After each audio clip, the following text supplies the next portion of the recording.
Vous savez, le Mali, comme les autres pays en développement, les PMA, on les appelle, donc sont confrontés à ces problématiques majeures d'accès au financement, surtout pour les femmes, qui sont les couches les plus vulnérables de la société. La première raison, c'est notamment l'analphabétisme. Donc il y a la méconnaissance des droits et des opportunités de financement également. Et aussi il y a également le problème de garantie, parce que ces femmes sont en général, elles ne sont pas propriétaires du patrimoine ni des terres et autres.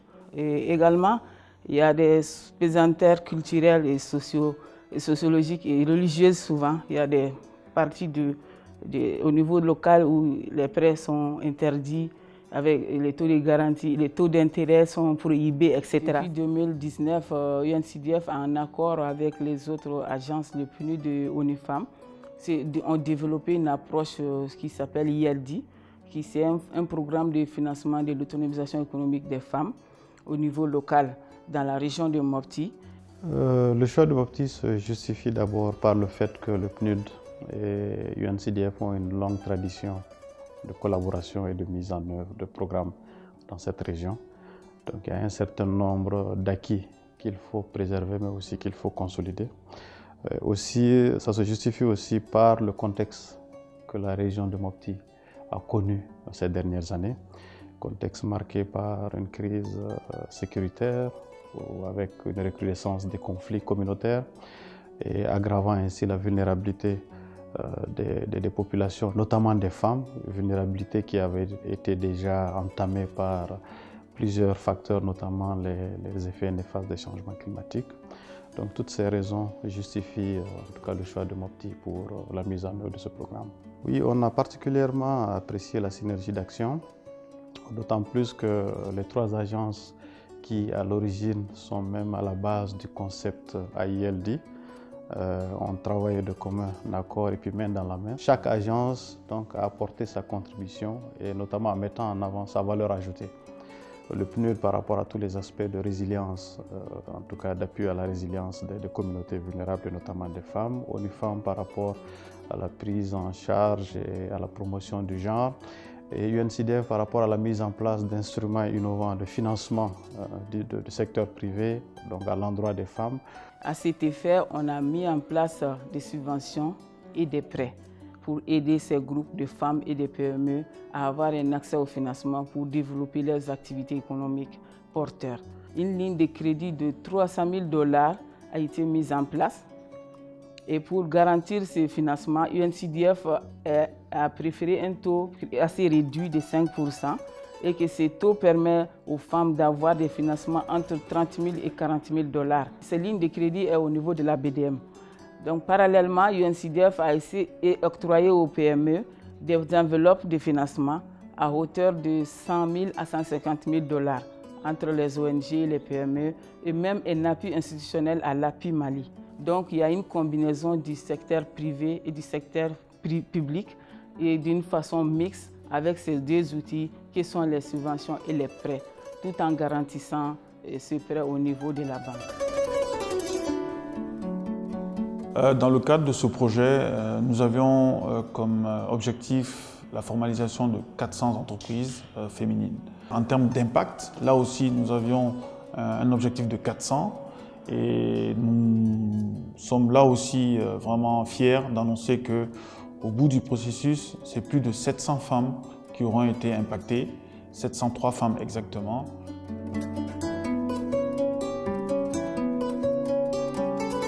Nous avons eu l'honneur et la chance de faire partie des bénéficiaires du projet IELD dans la région de Mopti.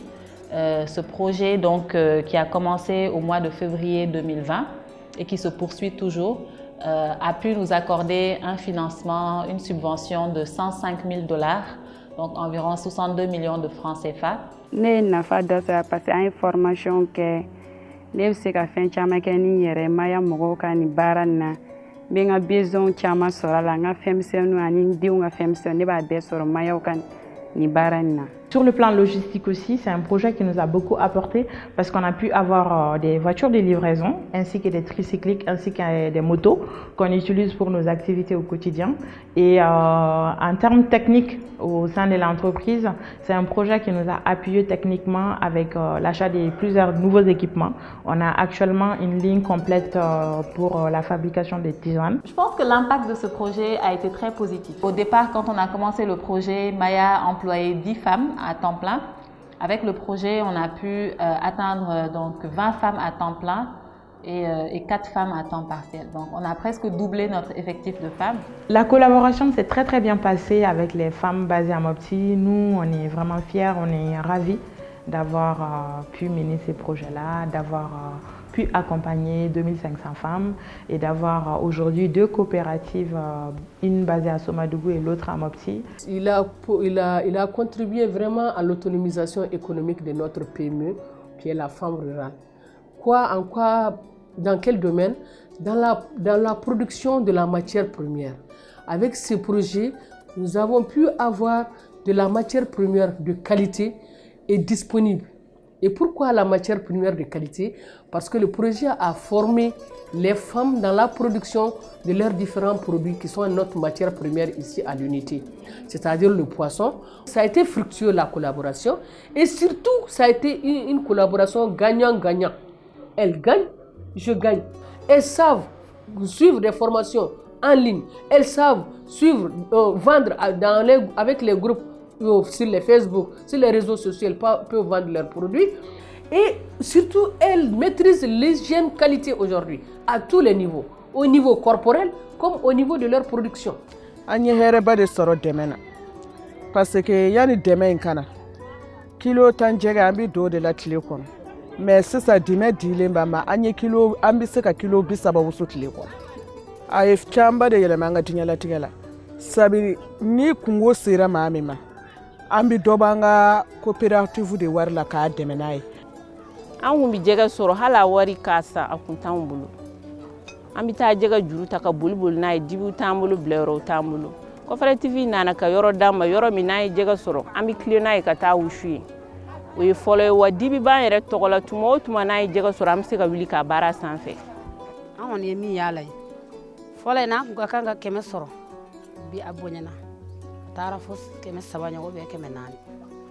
Après mali ni yen def ka deme ɲɔgɔnya kɔnɔna na an bɛ baara daminɛ don min na ne kun ka montant tɛ tɛmɛ 1,250 millions ɲɔgɔn kan donc u ka kalanw taabolo ni baara ka yɛlɛma ka na se bi ma ne bɛ 6 millions ɲɔgɔn na caman ba farala an ka clientèle kan bɔ nakoladonna kosɛbɛ ne bɛ yɛrɛla miliyari de kɔnɔ don nataw la min tora sisan o ye cɛsiri de